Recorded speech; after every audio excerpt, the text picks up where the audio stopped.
అష్టాదశ పురాణములు గరుడ పురాణం ఆచారకాండ 107 భవిష్యత్తులో రాజవంశాల వీడియో చేసినవారు కంచి త్యాగరాజులు.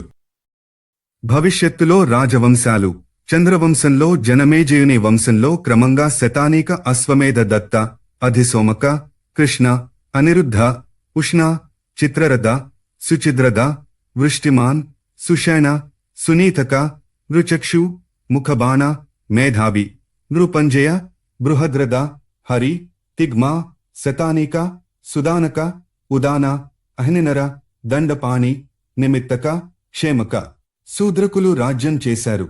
రుద్రదేవ ఇక్ష్వాకు వంశీయుడైన బృహద్బలుని వంశపారంపర్య క్రమంలో బృహద్బలుడు ఉరుక్షయ వత్సవ్యూహ సూర్య సహదేవ బృహదస్వ భానురత ప్రతీచ్య ప్రతీతక మనుదేవ సునక్షత్ర కిన్నర అంతరిక్షక సువర్ణ కృతజిత్ ధార్మిక బృహద్భ్రాజ కృతంజయ ధనంజయ సంజయ శాక్య శుద్ధోదన బాహుల సేనజిత్ శుద్రక సమిత్ర కుడవ సుమిత్రులు రాజ్యపాలనం గావించారు.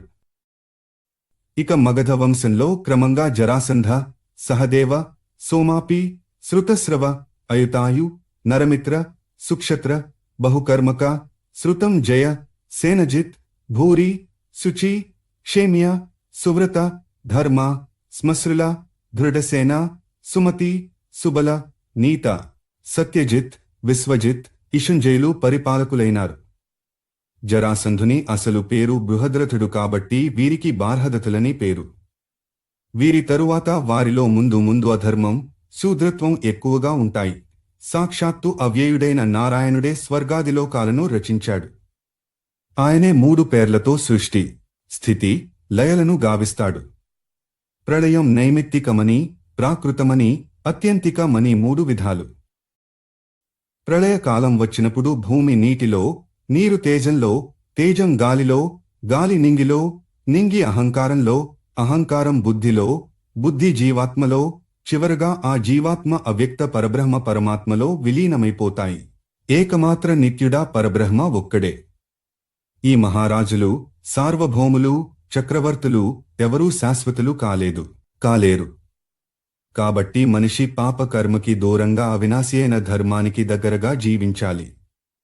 పాపి సార్వభౌముడైన హరిని చేరలేడు. పుణ్యాత్ముడు నిరుపేద అయిన హరిని చేరుకోగలడు. అధ్యాయం 141 అష్టాదశ పురాణములు గరుడ పురాణం ఆచారకాండ 107 భవిష్యత్తులో రాజవంశాల వీడియో చేసినవారు కంచి త్యాగరాజులు.